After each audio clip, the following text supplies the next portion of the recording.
The Codex, the geometry of the hidden path. Chapter 4.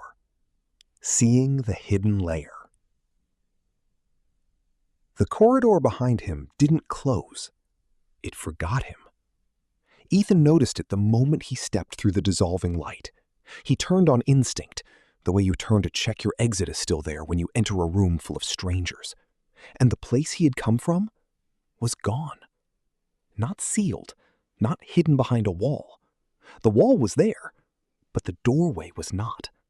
And the stone where door 2 had been was smooth and unbroken, as if nothing had ever stood there. The corridor he was in now had replaced its own history. "Good to know," he said to nobody. Good. No retreat. Fantastic."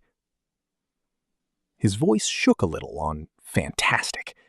He made a small private face at himself and breathed until the shake went out of his chest. The air here was different. That was the first thing he noticed. The air in the previous corridor had been still and heavy with old dust, the air of a place nothing had disturbed in a long time. This air felt attentive. He couldn't have explained it to anyone who hadn't felt it. A weight that wasn't a weight. The way a room feels when someone is sitting in it with the lights off. Ethan stood very still for a few seconds and let himself accept that this was real. Then he said, quietly, "Pattern sight." The name, said aloud, did something. Not a flash, nothing dramatic. The world didn't change. He changed. Or rather, some internal setting in his vision changed. The way your eyes adjust when you walk from bright sunlight into a dim room. Except this time, the adjustment was not about brightness. It was about layers. The corridor revealed itself. Faint lines across the stone floor. Paths. Not a maze. He recognized that immediately, through the same faculty that had told him a flickering fluorescent was carrying a sequence. A maze had the logic of confusion. You found your way by elimination. This was different. These lines were routes, each one a specific procedure, most of them correct, and some of them fatal. And the difference between the two was going to have to be figured out before his next step. Some of the lines were steady and faintly silver. A handful of patches scattered across the floor at intervals that looked almost random but weren't, pulsed a dull red. Ethan crouched. "Okay," he said softly. "You don't need to tell me what the red ones are." He stayed crouched for a long time. 30 seconds, maybe. It felt longer. He mapped the layout in his head, the way he used to map the store's aisles when he was new and had to memorize where everything lived. Silver paths branched and forked across the floor in a web so dense it took him a minute to see the shape of it. Some branches looped back on themselves, some ended in red. Some looked correct for 3 or 4 steps and then ended in red anyway, the trap built into the path's own apparent logic. The small, hard part of him that had noticed typos on page 312, that had picked door 2 3 minutes ago, was alert and working. He took his first step forward, deliberately, onto what he was almost sure was a silver line. The floor hummed under his foot, a low vibration rising through the sole of his shoe and into his ankle.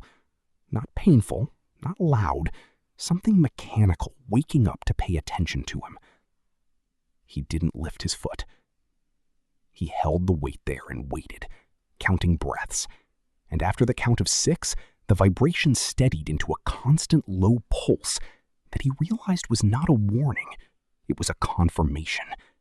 The floor acknowledging that the step had been correct. His shoulders dropped half an inch. "Okay," he said again, more to himself than to the floor. "Okay, we're talking." He took a second step. The pulse adjusted. The corridor ahead of him seemed faintly to brighten, as if each correct step lit the next few meters for him a little better than before. He was 6 steps in when he heard the scream. It was far away, through stone, muffled and wrong-angled, the way sound moves through a building you don't have a map of. A voice. Female. Not words he could make out, just the high register of someone who had run out of ways to be helped. Ethan froze. The sound came again, closer this time, or at least clearer. Help. A single syllable. The only syllable anyone reaches for in the particular kind of fear that doesn't leave time for anything longer. Then a man's voice, from a different direction, somewhere behind the stone. I can't. This isn't. And then a sound Ethan would remember for the rest of his life. Not a scream. The scream would have been easier. What he heard was a short, sharp crack. The sound of something structural failing. Followed by a silence that was too immediate. The silence of audio cut off at the source. Not the silence of a voice trailing off. Somebody had just died. He knew it the way he had known a fluorescent was carrying a sequence. The same kind of knowing. The kind that did not ask for evidence. His throat closed. "Oh," he said, and the word was small and shaped like something falling out of him. "Oh no." He didn't move for a long time. When he finally did, it was to lower himself the rest of the way to a crouch, both hands on his thighs, and look at the corridor with different eyes. He had been treating it like a puzzle. It was not a puzzle. It was a puzzle that killed you if you got it wrong, and other people were getting it wrong right now, and he had heard one of them stop being a person in the middle of a sentence. His hands were shaking again. He pressed them flat against his thighs and held them there. "Okay," he said. The word was becoming a tick. He let it be one. "Okay, slow. Think. The pattern is the pattern. I just have to read it right." He made himself look at the floor again. With pattern sight active and steady, he could see now that the silver lines weren't just routes. They were a sequence. Each step belonged to an ordered pattern, and the corridor was reading not just where he stepped, but in what order. He traced it backwards from where he stood. His first step had gone left, his second, forward, his third, right, his fourth, back to forward again. Left, forward, right, forward. Then the fifth step had been left again, and the sixth, forward, and the seventh, right. L, F, R, F. L, F, R. 3-step cycle with a transition every fourth step, a rotation of the pattern, shifting one position each time. Ahead of him, just at the edge of where pattern sight resolved clearly, the next sequence of nodes glowed.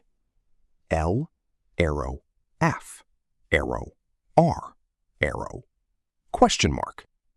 L, arrow, F, arrow, R, arrow, question mark. The gaps were where he had to choose. He looked at the rotation. The first gap came after LFR, which in the first cycle had been forward, the transition step that shifted the sequence into its next rotation. So the first gap should be F. And the second gap, which came after another LFR. If the rotation was consistent, the transition character should shift again. Not F, R, because the rotation was advancing each time.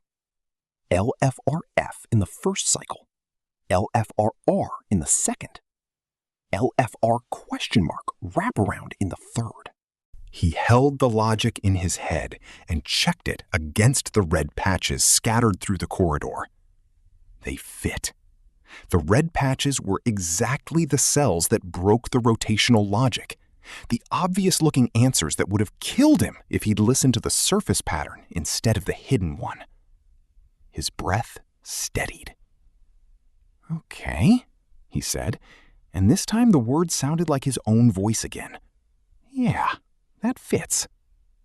He stepped forward. F.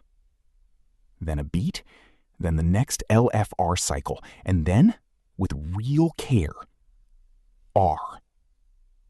Each step, the corridor responded, not violently, attentively, measuring him, reading what kind of mind was walking through it. On the last correct step, the entire corridor pulsed. Light surged through the engravings in the walls. The red patches in the floor winked out, one after another, like streetlights going off in sequence at dawn.